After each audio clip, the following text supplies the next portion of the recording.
I told Matt after I edited, I'm like, okay, like, I want your honest opinion, but don't be too harsh. He's like, you sound really nervous. And I'm like, I was drunk. I was drunk.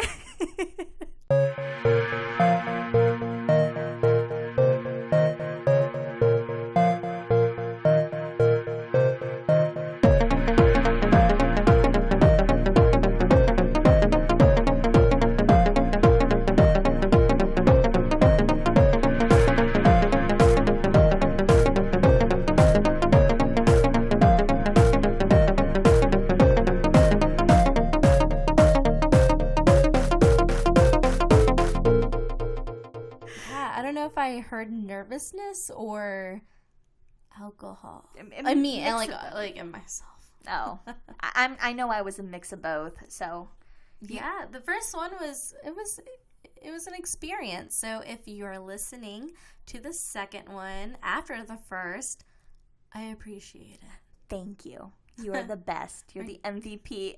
Giving us a second chance. Or if you just started on this one, then good for you. I'm so sorry. The first one was interesting. It was good content. It was way better than our dry run, so I have to give us that. All right, so unlike first episode, welcome to episode 2 of Booz Podcast. Woo, intro. I'm Sam. And I'm Ollie. And thank you for joining us today. So what are you drinking today? Well, I got some good Chianti.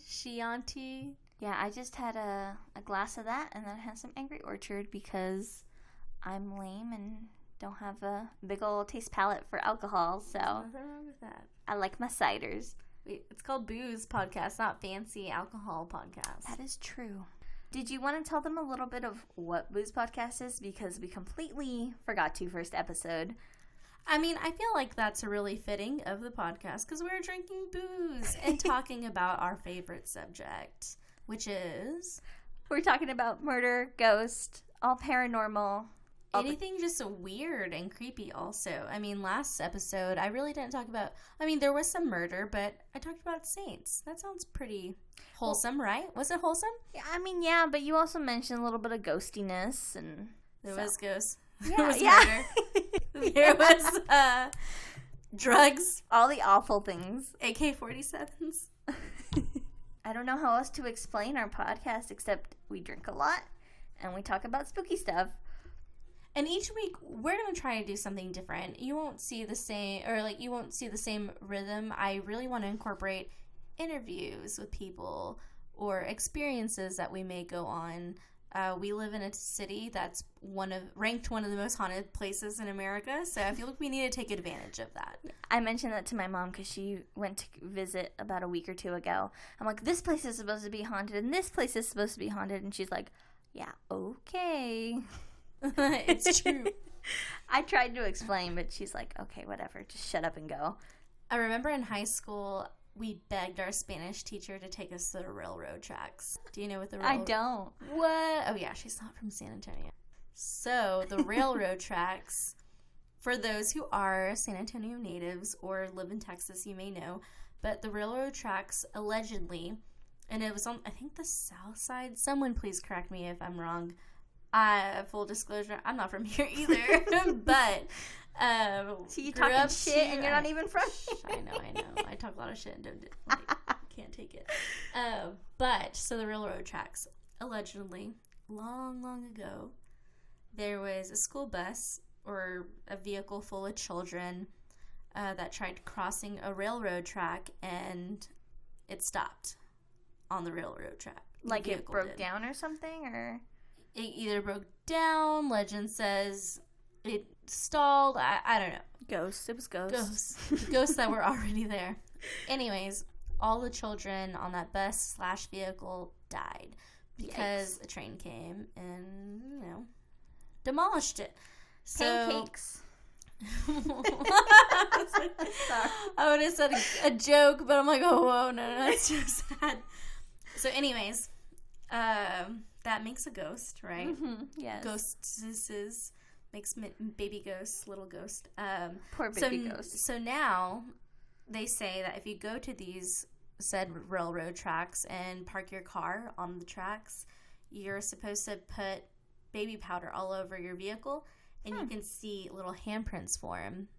That's fucked up. To push your vehicle out of the way because they don't want you to experience the same fate. Oh, sweet baby ghost. I know. That's fucked up. And you wanted to go there? You called them baby pancakes. Or pancakes. And I called them baby. Yeah, it's all fucked up, man. But yeah, no, it's allegedly that's what happens. And I know people who are like, yeah, that's true. Like you park your car, you put baby powder all over, and you see the little handprints push you off. I heard that it's closed off now, like you can't go, but I haven't tried. Mm-hmm. I haven't Googled it. Maybe we can. Maybe do a little road trip. I mean, like, probably like 10 miles away, not even that far. But yeah, no, when I was in high school, we were begging to go. And the only reason my Spanish teacher didn't take us was because she said it was on the bad side of town. Oh. Yeah. If it weren't for that, then I'm pretty sure she would have gone for it. Yeah. Okay, so it is south side. Well, I knew it was on the south side. South side near Villamain and Shane Roads. I probably pronounced that first word wrong. But yeah, south side. Gotta take a road trip. I don't think I've ever been to south side.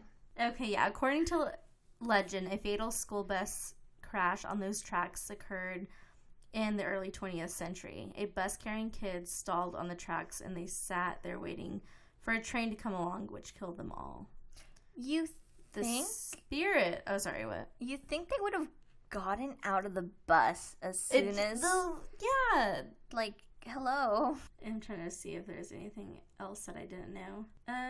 Sadly for you thrill and fright junkies, it is all bunk, or rather debunked. What? No, I don't want to hear that. That it's debunked. I actually did hear that a while back. That it's like once you put the powder on, it's like from your handprints that have been touching your car, the oils. Mm. Yeah. Don't spread lies on this podcast. How dare you? We just have to try for ourselves. And to be honest, I have baby hands, so if if I touch anyone's car, it's gonna look like an infant was all over it. That's why I get really long pointy nails when I have my nails done, because then they don't look as baby-like. That's why I always have these talons all the time. They're like, man, your nails are always so long. I'm like, yeah, because if I don't have them, I look like an infant. Like little toddlers, little sausage fingers. That's what my friends used to call me. Yes, me too. Matt's still like, look at your cute sausage fingers. I'm like, shut the fuck up. I didn't even notice. Let me see. Let's compare sausage hands real quick. Okay, we do have the same hands. Mine are a little chubbier, but I can see. That's why I got baby hands. That's why I don't wear my wedding ring anymore, because this is Oh, man. Anyways, this is not a podcast about hands. That would be a really weird podcast. Be like a fetish podcast. Well, you know, like the wiki feet, where you can look at people's feet. Wait, what are you looking at? You don't know what wiki feet is? No. Oh my god, look it up. This is a work computer. They're gonna be like, what the fuck? Did it pull up? It? I don't know. I see some porn stars I recognize. Oh, really? Just the one that went to Texas State, because eat 'em up cats, go Bobcats. Is this it? This doesn't look like it. Celebrities? I don't see any feet. I see women. I see Instagram models. No, yeah, we are on wiki feet. Selena Gomez. These just look like press photos. Oh, because her feet are in them. You see how her feet are in every single photo? God. I think Quentin Tarantino has a foot fetish. I just learned about that. That's strange. I mean, that's why in what is it? Dusk Till Dawn. Salma Hayek. They have that like scene with her feet. And, oh. Yeah. So, interesting. I mean, that's related. It's vampire-ish. I mean, I'm not knocking anyone's fetishes, but yeah, they're all kind of. As long as you're not doing anything awful or illegal. Exactly. Knock yourself out. As long as it's consensual. Yes. Oh, I didn't tell you. So, you know how you brought back the little voodoo bag from your New Orleans trip? Yeah. So I told Matt about it, and he got so sketched out. He's like, he was like, tell her to get rid of it. Tell her I don't want it here. Tell her to take it back. I'm like, no, it's supposed to be good luck. Yeah, so I didn't say this earlier, but so I brought back, I don't even have my notes on this, but the little bag is, what is it called? What did I call it? You said like a voodoo sack or like a... No, it's not a... It's supposed to be like a voodoo doll, but before voodoo dolls. That's where it originated from. So back in the day, the colonizers, the slave owners found these little bags that were tied in a knot. It had spices inside, and there was a rope around it, like tying it together. And it kind of looks like a doll. Like, we can post a picture of it. It looks like a little head, like a doll, like a ghost, like a little ghost. Yeah, it really does. Because it has, like, the little head, the rope around it, and then the fabric underneath. It looks like a ghost, but it can emulate a doll back in the day. And there's pins in it. And this is why I want to make a whole episode dedicated to this, because the origins of the voodoo doll is way beyond, like, what people think. Like, basically, the voodoo doll is taken out of context. Mm-hmm. But people made money out of it, so they rolled with it. This would be like a 30-minute discussion if I talked about it, but it's really not supposed to be anything gruesome or evil, and the science behind voodoo is actually really intellectual. Like, they did botany before it was even a thing. Like, all the herbs and spices are, like, they cause reactions in the human body just like they do today. Like, if you're, like, poison ivy, of course it's going to make you break out. But think about it, back in the day, if you encounter poison ivy and you don't know what it is, and you just see yourself, like, your skin break out, and it's itching, rashes, and you're going to think, like, what the hell, this is magic. Like, I didn't do anything. It's so easy to come across. Yeah, because you don't contribute at that time the plant with doing this to you, because you just see plants and you're like, oh, okay, a plant. Exactly. So. And if somebody had that knowledge and knew that this certain type of plant created this type of reaction, they could definitely use that to their advantage. So a lot of voodoo, and even, like, folk medicine in general, is because these indigenous people who were really connected to the earth, like, knew the reaction that these plants would cause, and they'd use it to their advantage. I would wreak some havoc if I knew what I knew now and I was back then. Exactly. So all like voodoo was back then, like, they knew what kind of plants and herbs would cause sickness, what would cause death even. So they would, of course, use that. So they used to say, see this voodoo or hoodoo queen and your master will be dead in 20 days. Gotcha, because they would give them something. And yeah, it took a while for it to affect the body, and also you don't want it to be that obvious. Like, so it'd be like some kind of natural remedy to put in the food or things like that. And God, like I said, I have these, like, all in my notes, because when I went to New Orleans, I had an interview with like a voodoo, I wouldn't say he's a priest, but a voodoo expert, and that's where I got the little bag from, and he gave them out, and he was really interested in the science behind it too. So they would use certain spices to throw off the dog's senses. Yeah, so at night, if you were a slave and you were trying to escape, you had one of those bags, and you would just throw it to throw off the sense of the dog, like the sensories of the dog. That's crazy. Yeah. That is so smart. So it's all extremely intellectual. Yeah. But in the minds of the white folk. Exactly. It was magic. It was crazy. And that's actually where the word voodoo came from, was from the French. Gotcha. Because once they enslaved the people from South Africa, I can't really get technical. I don't know what exactly country or region it was from. They were boarding the ship and they kept saying voodoo, voodoo, voodoo. That actually means spirit. Oh. So they were calling on their spirits, like, help me, help me, help me. Like, the spirits come help. Like, voodoo, voodoo, voodoo. Like, they didn't know what's going on. They're being enslaved and boarded on this ship and getting sent across the ocean. So they're calling to their spirits, their ancestors, for help. So the French were like, oh, voodoo. Like, yeah, something's going on. That's awesome. I never knew any of that. I can't wait for you to, like, dive into this, but that's awesome. And there's so much to it. So that's why I really want to do it some justice and take another trip, learn some more, and then be able to bring all that information back. Yeah. And maybe next time I'll join you on that trip. Yes, please do. I'm in love with New Orleans. I'm in love with the culture. I always invite everybody to go. Yeah, I've been telling Matt, like, when are we going to go? I want to go. We could take a train and just explore. Yeah, and it really is. You can make it inexpensive. Like, I try to travel inexpensive so other people can enjoy it too. Yeah. Like, my friends who haven't been out of the state or haven't been on a plane, even, like, they've been in New Orleans with me, and that's kind of like their first glimpse into travel. And going to New Orleans is like visiting, like, the closest thing to Europe.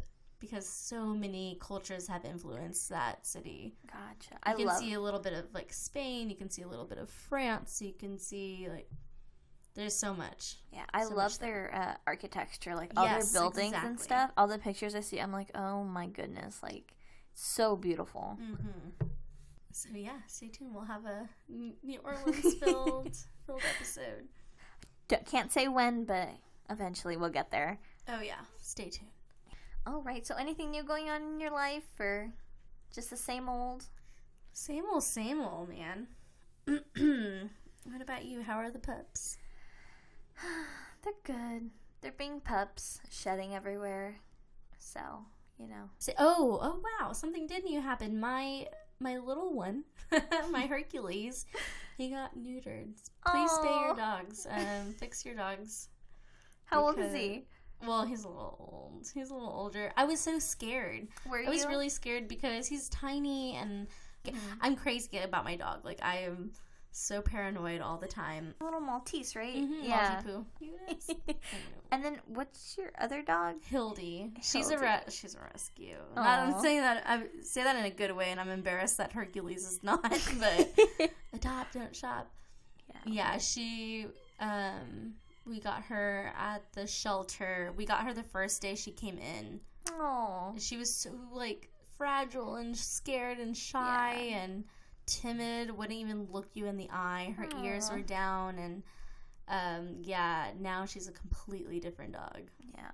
And she's crazy. We think she's a Dutch Shepherd. Gotcha. Yeah. She's cute. They're both really cute. Yeah, no, they're the dynamic duo. Do we count cats? Are cats a thing? Cats? I mean, I'm super allergic to cats, but cats are a thing. I do have a cat. Oh, you do? Uh-huh. You don't have any pictures of your cat on Facebook. How dare you? Because she's not what I wanted. I feel so bad. I'm the worst human being. So, Gabriel and I are like, all right, cool, we're getting a cat. And I told him I want the smallest, fluffiest, cutest cat. Mm-hmm. So that's where you went wrong. Expectations. So we go to the shelter. The shelter had a kitten event. It was a kitten event with all the kittens because they were overpopulated that weekend. Mm-hmm. And I was like, cool, let's go. Well, we didn't go. Mm-hmm. So we went the next day. We went to the next day to the shelter. Surely there are kittens. There was only one cat. There was one cat that no one wanted. That should have been your first hint. But Gabriel, being the person he is, always gravitates to what's broken. Oh. Are you talking about yourself? Whoa. Yeah, I was like, oh my God, that's... Wait a second. Maybe I'm the cat. No. So this cat, I mean, it wasn't really tiny. It was kind of like an adolescent. It was probably in its tweens. Mm-hmm. Angsty tweens. Its eyes fucked up. It's a black cat with a fucked up eye. Aww. Nobody wanted her. And even the shelter was like, yeah, we had our event and it was really successful. All of our cats got adopted except for this one. That's so sad. I know. And then Gabriel just picked it up and she snuggled against him. Oh, she was Super tricking cute. you guys. Yeah, and he just looked at me with his puppy eyes and he was like, babe, we need her. Oh. She needs us. I'm like, ugh. This cat is so Oh. I've always wanted a black cat, but she wasn't fluffy. She was like a scrawny little cat. I'm like, all right. I'm like, whatever you say, babe. So we got the cat. Took her to the vet. She has, like, feline herpes, like, all kinds of issues, and her fur starts falling off of her eye. Oh, she looks she's like a little Scarface. Rough. Yeah. I don't know. The more you talk about her, the more cute she sounds. So. She's a pain in the... I mean, she's cool. She's cool. Now she turned into the dog's cat. Oh. Hercules and her, like, are little buddies. That's so cute. They wrestle. They cuddle. They're really cute. That's super sweet. But she likes to tear up my curtains, so... I mean, I could do without her. That's so mean. Her name is Salem. She has a name. Her name's Salem, but we just call her Cat. Yeah, I don't think I've ever called her Salem. Her name is Cat. Oh, I don't know. She sounds pretty cute. A little rough around the edges. She's very rough around the edges, but she is very. She likes to cuddle. You got to show me a picture of her now, because do you even have one on your phone? The way do. you talk about her. All right, so did you want to go first for this episode? Yeah. Now, are you doing a murder, ghosty story? Neither. Oh, what Surprise. are you doing? All right, so a while back, when we first started this podcast, or attempted to start, our first our first time together, I canceled because I was sick.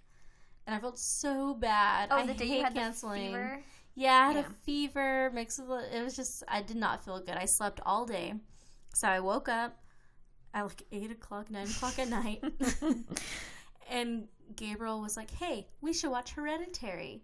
Oh. And that's when I was like, hey, that's a great idea. Yeah, I still haven't seen that movie. Well, if you're listening and you haven't seen that movie, well, you should have already. I mean, I'm not going to give you any spoilers, but because I feel like if I talk about this subject, you're not going to know what I'm talking about in regards to the movie. But you might want to stop and watch it just to have that background information. But I'll navigate you through this journey. So, anyways, I was watching that movie and it shook me to my core. What I do when I watch movies like this is I research it. And I want to find out more about what inspired it. So my topic today is Paimon the demon. Ooh. The demon king god, which I'll kind of explain. So if you haven't seen the movie, it's okay. Because you'll just come in with a knowledge, like blank knowledge that this demon exists. So if you have seen the movie, you know that Paimon is the demon that's kind of intertwined within the whole thing that you kind of learn about later. But this demon is actually based on actual lore, I want to say. Like, so the demons are so complex because they exist in the Bible, if you read the Bible, which I only know because of the research. But they are also replicated in cultures around the world, which we'll go into a little bit later. But anyways, Paimon is a demon, and he made his first appearance in an anonymous grimoire. I've heard of that. Do you know what a grimoire is? I've heard of that. What is that? So, it's a grimoire. I'm like, oh, it's like a memoir. It's like grim. It's a book or something? Yeah. Okay, so this, like, there are types of books. So a grimoire is a book of magic spells and invocations. And there's a whole series of books in the Western magical tradition called grimoires. Like, so here in Western culture, it's like a series, kind of. Like, I guess it's like encyclopedias, but for spooky and spells. So now, how do I get my hands on some of those? Amazon. I'm pretty sure you can find them on Amazon. So this grimoire specifically that Paimon made his appearance on was called the Lesser Key of Solomon. So if you Google Lesser Keys, you'll see that it has an anonymous author. Some sources say Aleister Crowley is the one who wrote it, but I think it's completely false because the Lesser Key of Solomon came in the 17th century, maybe the 16th century, and Aleister Crowley came way after that. So I think he just kind of made a publication or just replicated it and kind of made it his own later. But he used that a lot, and I think it'd be a good idea in the near future to go over Aleister Crowley because he's kind of like the head honcho of all things spooky and Satanism, and which is kind of like the basis of a lot of this. But yeah, so I'm also going to read like an excerpt from it describing Paimon, and you can kind of see how dated it is because of the language that it's written in. Oh, are you going to give me a cool accent when you read it? No. I'm so bad at accents. You're like, is that Irish? Or... Are you okay? What's wrong with you? Did you drink too much? No,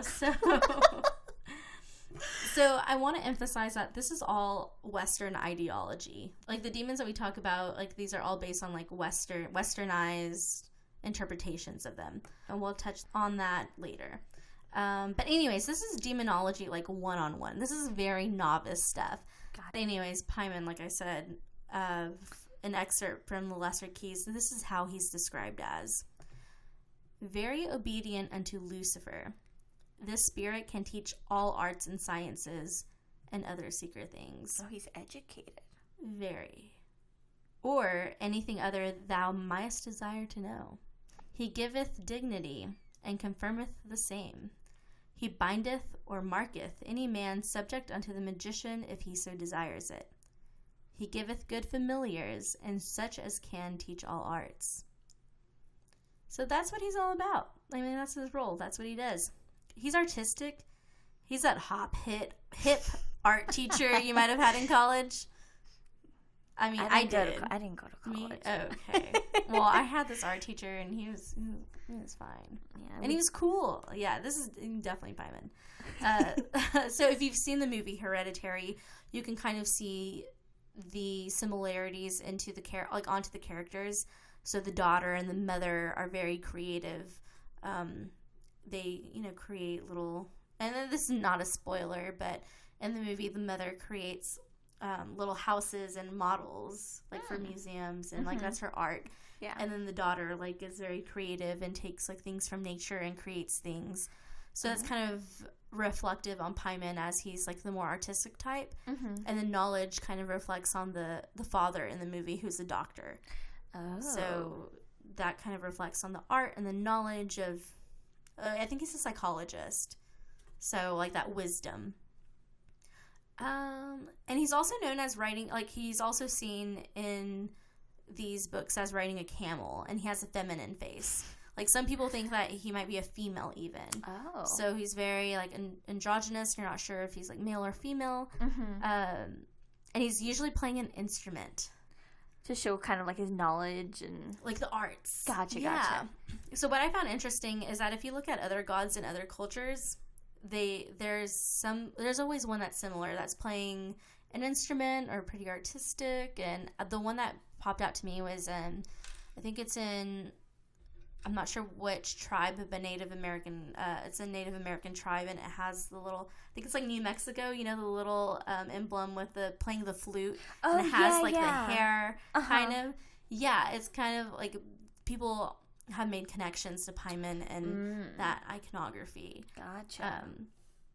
So yeah, he's gender ambiguous. I thought you said ginger. He's ginger also.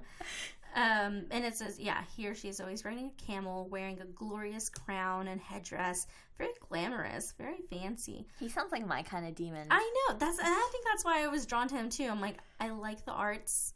Music's cool. I like camels. You show up a little extra to the party. Yes. So in Solomon, it also states that Paimon is the ruler of 200 legions of spirits. Most of them angels, and that summon him. But if you summon him, thou must make some offering.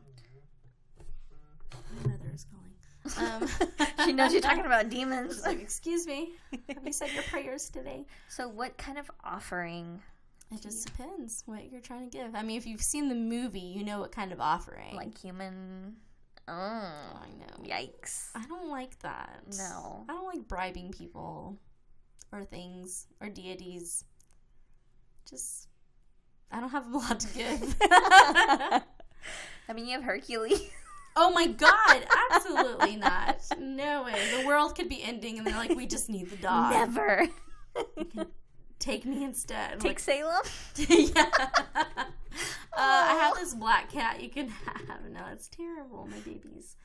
But anyways, yeah, so that's kind of like what Paimon is as a whole, and this is kind of like a short overview. But if you see the movie, you know that it's a lot deeper than what it goes into, and that this goes back to the 16th century. I actually found an interview with like a witch to try to summon him. Oh. Yeah, which supposedly you're supposed to make like the triangle on the ground with his emblem. And if you've seen the movie, you see that symbol all around. And what's the symbol look? Is it just squigglies? Like it's okay. Squigglies, like a little. We can post a picture design on the Instagram. It's kind of pretty, actually. Like I didn't think that was its actual symbol until a lot later. Do you ever want to summon a demon? A diva, yes. A diva? The diva in yourself? Well, if you ever wanted to summon a demon, Paimon, to be more specific, you're supposed to draw a magic circle around you. Have a triangle set up outside of that. So, circle, triangle, and then you have to be wearing the sigil of the demon you're trying to summon. Okay. So that little symbol, that little emblem. And then the demon is supposed to appear in the triangle. You don't have to say anything, or? I didn't find any of the summoning part. I don't know if that's for a reason. I'm sure there is. There has to be, right? You're supposed to give your offering and then say something. I mean, how is he supposed to know? Unless you sacrifice, like, do you stand inside the circle, do you know? Like, maybe you have to stand in the circle and sacrifice something? Oh, well, yeah, you're supposed to be inside the circle because you draw it around you. And then you have a triangle set up. Like, you draw the triangle, and then you get inside, and then you draw the circle around yourself. And then you're supposed to be wearing the emblem already. And then you summon him. Do you do the sacrifice after he pops up, or? I don't think it has to be a sacrifice, just like an offering. Gotcha. Pizza. Pizza would satisfy me. We always have pizza. And if you do it right, which I'm like, how are you supposed to do it right? You didn't even give me all the instructions. But you're supposed to see the physical form in front of you of the demon. Okay. But then I'm like, what would you do if you saw a demon in front of you? I would probably freak out, honestly. Same. Like, no thank you. I couldn't even tell him what I want. So yeah, then, he comes up, you see him, and then you tell him what you want. So, for example, I would do that on Sunday and then say, hey, I really want this new job. Hook it up for his sister, and then on Monday, you'd have your Austin job. Maybe, yeah. Hook it up for your girl. Bam, there you go. So that's one way to get what you want. But things always come with a price. Well, that's up to you. But basically, what does he not do? He knows everything. He can tell you the future. He can give you what you want. He knows art. He's super hip. Like, he's a cool guy. Kind of scary, though. But then going back to what I said earlier about it's all westernized.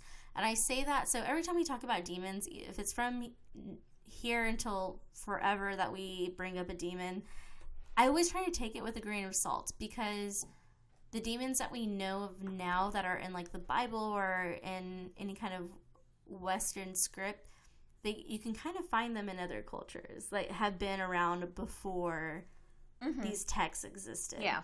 So, for example, have you seen The Exorcist? The old OG Exorcist? I have not. Okay. Well, the look of disappointment on your face just now. The Exorcist is one of those movies that scared people to its core. Like, it ruined my dad.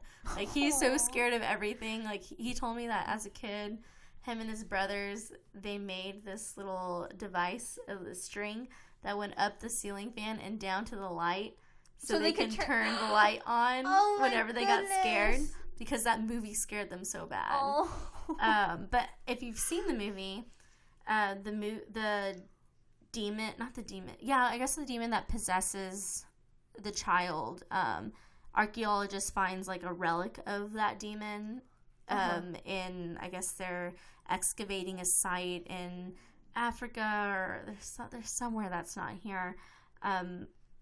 And it's Pazuzu. Pazuzu is the demon that... Isn't that the demon that if you say his name, he's more likely to appear? Is it? I think so. Oh, So stop shit. saying them in my house. I thought that was, what is it, Bloody Mary, whenever you'd see it in the mirror? Then flush the toilet and turn off the lights. And I didn't know you had to flush the toilet. I don't know. I think it was like you just had to say it like 3 times in the mirror and she'd appear or something. Yeah, no, I think my school was like you flush the toilet like 3 times and you spun around and you had a candle in the bathroom or some stupid shit like that. Yeah, there's a lot of extra steps there. California people. Y'all have a water problem. Y'all should not be wasting. Exactly. That's why we have a water problem. So anyways, this demon who shall not be named. Yes, the P word. Paz. We'll call him Paz. Paz. So, yeah, he's in The Exorcist. However, I mean, he's seen as like a demon that, you know, possesses children, but that demon is actually a god in African culture, several African tribes. Oh. Yeah, it's actually a god. So this god is alleged to, or like in these tribes, this god is looked at to save children from Lilith, because Lilith wants your child. So if a mother is pregnant, they pray to this god and seek for his protection, because that god is going to protect their child from Lilith. Mm-hmm. And that child will, you know, be born healthy if you pray to him. Gotcha. And who's Lilith? So Lilith, which whenever I heard that, I was like, wait a second, isn't Lilith in the Bible? Yeah. Lilith is allegedly like the who came before Eve, but who is like meddle and decided not to abide by the rules, and who went off with Satan. Yeah. I think. I don't know, don't quote me on that. But so I asked that because I got this information from the voodoo expert in New Orleans, and he said yes, Lilith, but because you see like Western culture and like these tribes merge. Mm-hmm. So Lilith is kind of like the same idea, but with a different name. Like, oh. Yeah, so it's just been Lilith, as far as I know. That's how I understood it. But yeah, so whenever archaeologists excavated all of these tombs, these burial grounds, they would see mothers or like women with this little artifact. Gotcha. That looked like the Pazuki, as you'd see in The Exorcist. Gotcha. So they would have that little relic, that little statuette, to protect their child from this other being that they thought would harm their kid. Mm-hmm. So in The Exorcist, this demon harms the child, which in this African culture, or African tribes, it would do the exact opposite. It's for protection. That is so weird how it just gets all twisted. How it evolves. Yeah, it evolves because whenever you think about Christianity, people want to convert. Yeah. And then they kind of make what people believe in awful and horrible. Exactly. They kind of twist it to make it, like, they demonize it. Mm-hmm. So that's why you see a lot of these gods that used to be back in, like, ancient times turn into demons later in the Bible. Mm-hmm. But it was so hard to find online. Yeah. So I heard about this by having this discussion with this voodoo expert in New Orleans.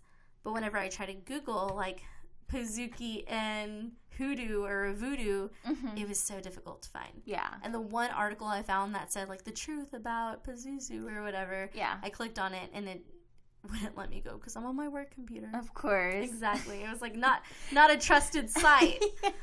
Your company's like, no, not here. What the hell are you looking at? Flag. So that was really hard to research because, you know, it's really not public knowledge. Yeah. And when I asked him, I said, hey, so how do you feel about people learning about your religion, about voodoo, and how do you feel about it being commodified? Yeah. And, I mean, his opinion was, you know, I think it's fine because, you know, you make money off of it. People want to know. People want to learn. They either go to the commercialized, like, French Quarter and then get something that's not really legitimate, but eventually they're going to find their way to me. Yeah. And they're going to want to know more. They're going to want to learn the truth. But, on the other hand, people who actually practice this are afraid to come forward and talk about it because back in the day, you would be killed for it. Or you'd be killed, you'd be thrown in jail. Like, it was so taboo and so vilified that it wasn't a thing. Like, it was non-existent. You acted like you didn't know what they were talking about. Gotcha. Like, hey, you know about voodoo? Hoodoo. Like, what? Who? Yeah, what is that? I don't know what you're talking about. Exactly. Yeah. So, you know, the white folk. Others came along, and they, you know, once you have, like, a thing you, like, an agenda you want to push, you're like, okay, how can I make this thing bad so people don't worship it anymore? And they worship my God and my beliefs. They fear this thing, this person, this relic, this God. How can we make this God evil? Yeah. Well, we turn him into a demon. Yeah. So whenever I get scared about these things, whenever I get scared about the idea of demons, I'm like, okay, where are their origins? Where did they come from? And how did they become what they're known as? And there are a lot of others that are kind of the same. But due to time, I'm like, okay, let me just focus on this one. Yeah. Pieman, I don't know. That's what I said. Like, it stopped right there. It stopped at the book. But with Pazuzu is like way back in like Mesopotamia, like back in like he did have origins all the way. He goes far back. Yeah, and I started to dive into it. I'm like, wait a second, let me chill out. That was just an example of how demons can kind of get altered, or demons become who they are. Gotcha. Yeah, that's so neat. So or maybe I just like created all of that to make myself feel better about watching Hereditary because it terrified me. That's funny. I still need to watch that movie. That's with the little girl that does that tongue click, right? Oh yes. Oh, it still scares me. My little brother said that he watched that movie on a date. Oh, well, he got some snuggles after that. No, he said I dropped that girl off right after. Like, Dakota, that's like the perfect cuddling movie after, because you're like scared. He's like, no, we were driving home and she went, oh. And I said, you're going home. Get out of here. Walk Get home. Out. Yeah. But so that was my topic, and as I said in the first episode, I like to learn about what I'm scared of. Yeah. I'm scared of that movie. That's so funny. No, good. That was interesting. And if you have any questions, please send them in. Yeah. I'll dig deeper. I'll ask. I'll research anything I didn't cover. Or if you know anything that I didn't, please let me know. I really want to learn more. I just brushed the surface. All those demonology experts, please hit me up. All right. So you did demons, and I decided to do a murder for this episode. Sweet. This murder is pretty short. I mean, it's short. I hate to call it short and sweet, but it's pretty short. So we'll get into it. Off the top of your head, do you know how many Indigenous women murder cases you've heard in the media or news this year? The news this year? None off the top of my head, which is really sad because I know it happens a lot more than we think. Yes. So thousands of Native American women and girls are believed to disappear, but there's no federal database for them. Why? Apparently it's not on their radar list and they don't care to do so. So they've never really created one, which is really sad because they are some of the highest ratio per year from records that I've seen. There's no official database, but from what I've read and what I've researched, they have a really high percentage of every year of just missing or, being found murdered. So when you say there's no federal database, that means that that the crimes that happen against them or their murders aren't being recorded, just in the general census at all. So, like, the media will kind of briefly cover them, but they're not collected like federal or so if you were trying to Google how many a year, you're not going to find anything. Oh man. Yeah, which is insane to me. So I thought I would cover one of these stories because no one talks about them and they need to be talked about. And today I'm going to be telling you guys about 22-year-old Savannah LaFontaine Graywind. And her Dakota name was Where Thunder Finds Her. And she was born on August 9th in Belcourt in 1995. Oh my God, she was so young. Yeah, when this happened, she's actually a year younger than myself right now. just to think and put myself in the perspective that someone of my age went through this and no one really seems to care just breaks my heart. So she was 5'4", and she had some long, brown, beautiful hair and green eyes. And I actually have a picture of her that I wanted to show you. Just, like, she was beautiful. Oh, my God. Yeah. Oh, my God. She's super pretty. Look at that hair. Yeah. Oh, my God. So, that makes me so sad. I know. So we'll post her picture on Instagram and all that. But she lived in an apartment in Fargo with her mother, father, and 16-year-old brother. She was a certified nursing assistant in Eventide, Fargo at a senior citizen residence. Her and her boyfriend, Ashton, were expecting their first child together, a daughter, in late September of 2018. So Savannah met Ashton in middle school, and they had been dating for 9 years. And when they discovered Savannah was pregnant, he was living and working in Minneapolis, but he moved to Fargo in anticipation of their daughter's birth. They had recently signed a lease for an apartment of their own in North Fargo and planned to move there on September 1st. But on August 19th, 2018, 12 days before they were supposed to move in together, Savannah disappeared. And that's literally 9 days. Like, 9 days from now is going to be a year. Oh, my God. So you got a recent one. This is pretty new. Yeah. That Saturday afternoon, Savannah ordered a pizza before going to her upstairs neighbor, Brooke Lynn Cruz, and her boyfriend, William Hone's apartment. She had agreed to act as a model so Cruz could pin a dress she was sewing. In return for Savannah's help, Cruz offered her $20. So wait, sorry, I might have just missed this. How did she find this woman? This is her neighbor. Oh, it was her neighbor. Yeah, this is her neighbor. Like, her upstairs neighbor. Like, you climb up the stairs and she's like two Okay. Yeah. So basically with pinning a dress, it shouldn't take more than 20 minutes. Like, you stand on a pedestal, they kind of just pin the size of what they need, you take it off, and they're done, and they just sew it. Very quick process. So, right before going to Cruz's apartment, Savannah had texted her mother and her boyfriend at 1:24 p.m. to let them know where she would be. And I can't stress enough, if you are going anywhere, tell someone where you're going. Mm-hmm. Like, even on my days off when I'm just going thrifting, I text Matt and I'm like, hey, this is where I'm at. Or with my job, like, I'm a dog groomer, so I go to people's houses. I'm always, like, pinning certain addresses for Matt so he knows. Like, it is so important to tell people where you are. Yeah, that's why so if you have an iPhone, I'm a big fan of Find My Friends. Mm-hmm. Like, I don't track my friends' locations, but my friends seriously track mine. Because if I'm somewhere weird, and maybe I have weird friends, but I'll get a text message like, hey, why are you here in, like, West Texas, out in the middle of nowhere? And then I'll say, well, I'm here for work or whatever. And they're like, oh, okay. Well, so I have, like, 2 friends who are obsessed with Find Your Friends. And they'll wake up, like, social media. They do Twitter, they do Facebook, they find their friends. So, like, things like that. Like, because with Gabriel, I'm always like, hey, where are you? Hey, tell me when you're home. Now he's got an iPhone, and I'm always checking his location.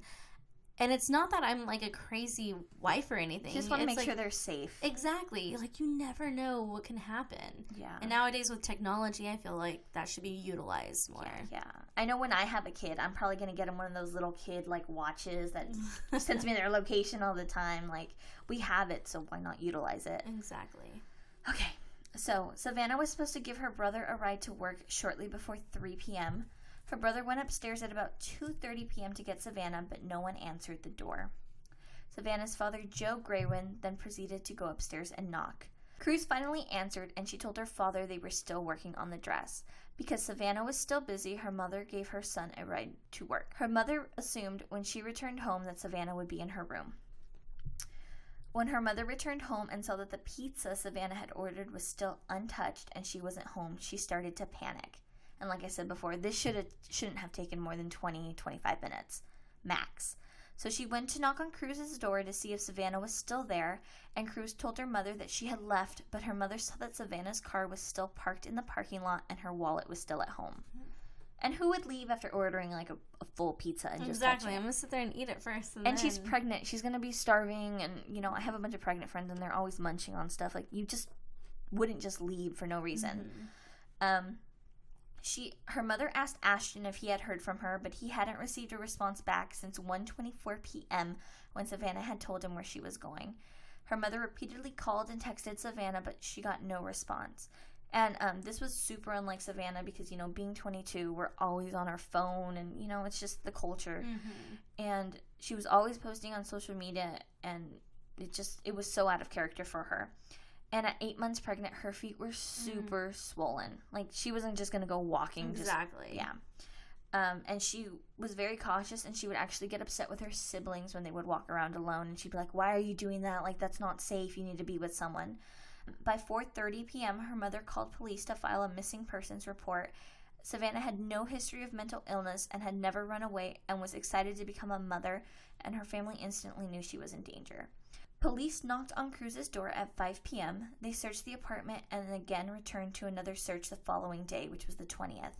At this point, they were searching for a missing person and not a body. That is super important because if they were searching for a body, they would have found her sooner. Yeah. Wait, and what's the difference? So when they're searching for a missing person, they kind of just scour around and kind of like maybe like open a closet or something just to make sure that the person's not like being held captive or anything like that. If they were searching for a body, they would be pulling stuff up and under and just doing a deep, thorough search of everything. So have the dogs out. Yeah. Like, have people out searching fields and areas. It wouldn't be them just going, hey, have you seen her? Do you know her last location? What they didn't know is if they had been searching for a body, they would have found Savannah's body stuffed in the bathroom closet on their first initial search. On the 20th, Hohen, Cruz's boyfriend, hollowed out a dresser and put Savannah's body inside. Wait, what? Say that again. Sorry, I was not expecting that. Yeah. So that same day that they had done their second initial search because they were still looking for a missing person, they didn't find her, so they left. And at that point, Hohen, Cruz's boyfriend, hollowed out a dresser and stuffed Savannah's body inside. So she was still in the house when the police did their second search. Oh, my God. All right, so just to let everyone listening know, this is the first time I'm hearing Sam's stories. So that's why I made her stop, because I did not expect that. Yeah, no. I'm glad you asked that because I wanted to clarify a little bit more, so I'm glad you jumped in there. But they wrapped her in towels and plastic and nailed the front piece to the back and moved it out of the house. In the early morning hours of August 21st, Cruz and Hohen carried the dresser down the stairs and loaded into their Jeep Cherokee. With no trace of Savannah found, Fargo police brought in a special placenta sniffing dog from Minneapolis to help track her down. And it's so specific. Yeah, I had no idea that there was a placenta dog.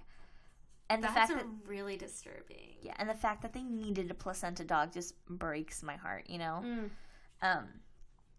So on August 24th, police returned to Cruz's apartment after people sent in tips to Fargo police that they had seen Cruz with a newborn baby.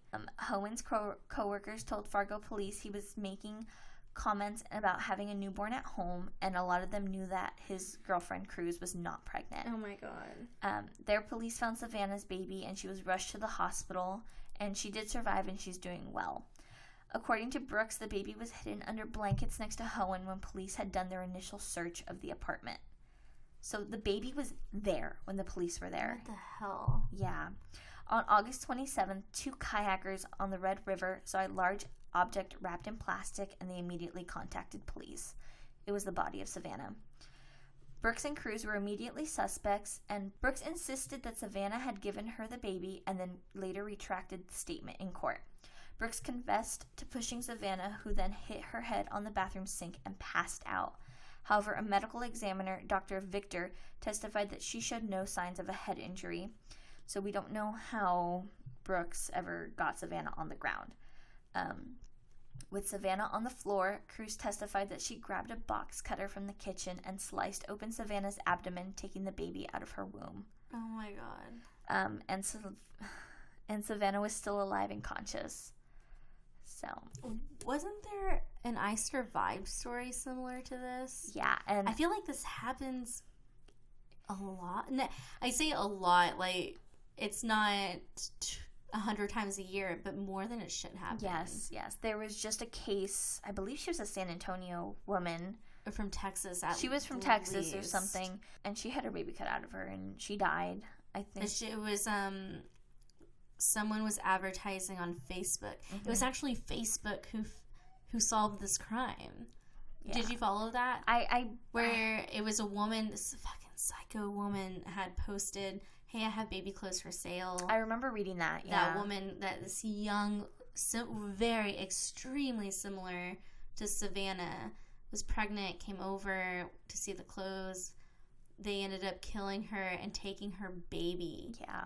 And then went to the hospital even with the baby, like, trying to say, like, oh, I just went into labor, trying to claim it as their own. Yeah, yeah. And the posted pictures of themselves. It was disgusting. Like, that is beyond, like, psychopath. Yeah, it's so sad. And I believe that baby passed, right? He did end up passing away. I think I'd have to did. And I think someone allowed her to visit him in the hospital afterwards, because I saw a picture of that. It was during, because the baby during. was in NICU, and then the woman who claimed to be the mom came and was trying to, was there at the hospital, and then they Facebook put the pieces together because this woman was missing, and they found out she was actually dead. It's sad. It's sickening that this happens, and like I can think of like 4 cases off the top of my head where this has happened. And similar cases. It should be like none. This should never happen. So Savannah was alive, and she was drifting in and out of consciousness. And when Hohen came home and saw Cruz on the floor with Savannah trying to clean up the blood, he asked if she was dead. When Cruz said she didn't know, he then proceeded to grab a rope from another room and strangled Savannah. He turned to Cruz and said, if she wasn't dead before, she is now. Yeah. And Dr. Victor told the court that he wasn't able to determine whether Savannah died of blood loss or strangulation. A judge sentenced Brooke Cruz to life in prison without the possibility of parole. She made a testimony that she was extremely sorry to the family and all this bullshit about how she feels awful for it. But since I can't do that, I can't take responsibility and accept the consequences of my actions. The person I owe the biggest apology to is not old enough yet to know that any of this is going on. I realize that. I realize the impact that my actions have had on the family, the community, my family, and it's no light matter for me. Cruz attorney Stephen Mottinger had asked for life in prison with the possibility of parole, stating that during the hearing and afterwards that in his 39 years as a defense attorney he had come to believe all people are capable of change. Cruz testified during Hohen's trial that she had lied about a pregnancy to keep Hohen around, and when he figured out she was lying, he told her she needed to produce a baby or else. So Cruz took that as an ultimatum. Hohen's maximum sentence for his crime was only 21 years, but because the judge ruled him a dangerous offender, he was sentenced to life in prison with a chance of parole, which he shouldn't have a chance at all. But exactly. Yeah. And he won't be eligible for parole for another 25 to 30 years. But isn't she the one that murdered her? He also had a part in it because they couldn't determine if it was cutting the baby out of the womb or him strangling her after that killed him. And her family is currently trying to pass the Savannah Act, and that bill would create a standard protocol for the response to cases of missing and murdered American Indians to improve the collection and the gathering of the statistics about missing and murdered natives and enhance tribal access to federal crime databases. Ashton did get full custody of the baby, and they named her Hazley Jo, and he says that she's got tons of personality. He reminds her a lot of her mother, and her first word was Dada, and she even says Mama when she sees photos of Savannah. Oh my God, that is heartbreaking. Yeah, and that is the murder of Savannah. Wow. Yeah. That was a really good job. It was a rough episode, but I figured it needed to be talked about, so. Oh, yeah, content-wise. When you said it was a rough episode, I was like, yeah, you can just cut my part out if you want. No. I mean, it was a rough story. That's what I meant. Yeah, no, it was... I thought Pyman was scary. That's even worse. That's traumatizing. What do you think it is? Do you think, like, the women who carry out these acts, since it happens more often than it should, what do you think drives these women to target pregnant women and try to claim that child as their own? I think it's because they get caught in a lie of saying, hey, I'm pregnant, and suddenly they have to produce a child and they're not pregnant. Or the fact that they can't conceive a child or they can't have a child. I think that's what it is. Something about wanting to care for something or like they don't care what they have to do to get it, you know? I think that's just the driving force. Because, like Cruz said, she felt like she had an ultimatum. Her boyfriend told her to produce a baby or, that's it. So in her case, I wonder if it's more of the social pressure of, oh, I need to conceive a child, or is it that instinct as a woman to have a child, to say, like, this is, if I can't produce, I'm not saying that if you're unable to conceive, then it's going to drive you to carry out this heinous act. Yeah. But if you already have some kind of loose screw, it's just it's just the last straw, you know? Like the icing on the cake. Exactly. Kind of. Like, what breaks the camel's back? Like, I've lost it at this point. Yeah. Or maybe it's like a combination of the two. I think for her case, it was more of she was trying to keep her boyfriend. I think that's what it was. No man is worth that much. I know. We say that. Yeah, we could sit here and say that, but obviously to her it was. Like, that is insane. And the fact that, I mean, I don't even, like, just keep trying. Like, get in the bedroom and try and have your own kid. You don't murder someone and steal their damn baby to get a baby. Like, I was gonna say, and there are also so many children who need homes, but if you're that type of person who would even consider killing someone to have a child, then no, don't adopt, don't foster, no, don't do that if you're that type of person. Don't have your own child either. You should get a dog. Well, not even a dog. Call it quits. Yeah, get a goldfish or something. Don't. Low maintenance, a succulent. Yeah. At that. Yeah. Wow. But what's even worse is that it was a Native American woman, so it went under the radar, and it didn't have the care. The case didn't have the care that it should have. Yeah, and the police actually got a lot of flack. I mean, I feel like they found her pretty quickly, and they kind of cracked down on who it was pretty quickly. But a lot of the community was actually upset with how long it took them to kind of actually locate the baby. Since they were in there already. Yes, they were in there twice, and they claimed a lot of negligence for not finding the baby. Or Savannah's body stuffed in the bathroom closet. So. Yeah, you said it was almost a year ago. So that's pretty fast, because it had the potential to go on, maybe the baby. Like, having the baby, like, the baby's proof right there that there's something not okay. Yeah. This wasn't a missing person. Yeah. Because I'm sure if they didn't have the baby, they would have been like, we can't find her, maybe she just wanted to get away and start a new life, like that bullshit we always hear from disappearance cases. Runaways, where that she's an adult woman and she can do whatever she wants. Exactly. So, yeah, it's really sad, but I'm glad that, Hazley is okay and she's with her dad and she's growing and, Yeah, that's at least, that's like the silver lining, is that the baby survived. Because usually that's not the case. Yeah. Especially when a baby's ripped out of its the womb like that. Mm-hmm. Chances are slim. Like, I was Googling, trying to find more information on her, and there's a People's article on her, and then it's more of just her the Fargo newspaper just doing article after article after article on her. But other than that, you really don't find too much. I think at the end, I realized that I did read that story. Mm-hmm. Like, it came to me later, but I remember reading that the headline was more about the father and the daughter. Yeah, because the People article was about the dad and the baby. Mm-hmm. Mm-hmm. Yeah, I think that's the one I read. Yeah, like saying, like, murdered woman's daughter, like speaking and walking. Yeah. And I'm like, wait, what? Like, who? Well, hopefully that act gets traction, and that missing women, Indigenous women, have get the justice that they deserve. At last, I've heard they're struggling really hard. It was gonna get passed, and then they didn't get enough votes, so they're still trying. So. How do you not, like, who doesn't vote for that?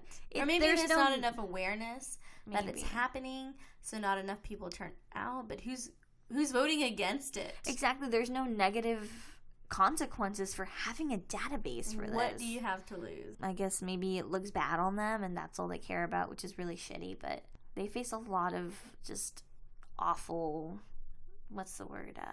They do face racism, but, like, I guess discrimination. Oh, sure. Yeah. Mm-hmm. And this probably won't be the only case that we cover of, like, an Indigenous woman being murdered, kidnapped, whatever, gone missing, and it being overlooked, or just a minority in general.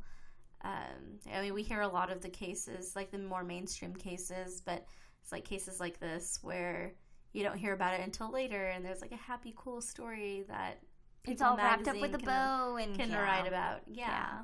And I know when we talked about this podcast, we just didn't want to talk about, like, the beautiful blonde, like, victim that, you know, was the beauty queen and everyone loved her and was popular. Like, what could have gone wrong? Yeah, perfect family, and which it's good to follow those cases and learn about them, but we also need to talk about the Hispanic victims, the Native American victims, the African American victims. Everyone is important, and I feel like a lot of podcasts kind of only talk about the beautiful blonde, you know. The ones that are more scandalous. Like, yes. Oh, that could never have, like, how could that have happened to the girl next door? Where there are so many cases of even women, like sex workers, who just go missing, and it's like no big deal. They victim blame, completely victim blame, and that's not right at all. And then I hear, like, you could probably say the same you probably hear the same argument in these minority groups, like, oh well, it's just crime ridden. It's because of crimes. Like I think I listened to a podcast the other day where it was a young woman who went missing and who wound up dead because of, like, they alleged that it was a bad drug deal. And okay, you could have found her a lot sooner, though. You delayed and even if you're listening and you know of a case that hasn't received that, not that you want, like, a murder to receive a lot of publicity, but more awareness. There's a situation where a crime had happened or something had happened and no one really covered it, or I feel like it needs to have some awareness. It's because a cold of the situation. Case. Yeah, anything. Like, please share that with us. Like, it's really hard to find these cases to begin with. So if there is something that you want people to know about, please let us know. Exactly. Like, those are the things we want to talk about. The things that are unknown, that aren't talked about. Yeah, aren't as popular. Ted Bundy, who? Like, yeah, I'm so sick of hearing about freaking Ted Bundy. I'm over him. Ugh, I'm just done with him. He's so boring to me. Same. I thought I was, like, the only one who didn't give a shit about Ted Bundy. I'm like, listen, if those eyebrows pulled up in that buggy, I wouldn't even give him the time of day, first of all. I can't say that because Matt has some pretty big eyebrows, so... But he's not Ted Bundy style. No, he ain't no Ted Bundy. Thank God. He has good eyebrows. He doesn't drive no gold Volts or... He doesn't have that weird Ted Bundy look. Yeah, no. That weird stare that Ted Bundy has. Like, he's trying to concentrate on something in the distance and he just can't focus. Yeah, like he's seeing through you. Yeah. Ugh. I think that's just like a murderous stare. A murderous look. But if something ever happens to me, it was definitely Gabriel. I want that to be public. 100%. Even if it wasn't him, he'd be in jail and couldn't marry another woman. Well, he could, but, you know. I don't know. There's some weird, like, prison girl fangirls who go after, like, that guy who just killed Shannon Watts, the Chris Watts, the husband who just killed his wife and his 2 daughters.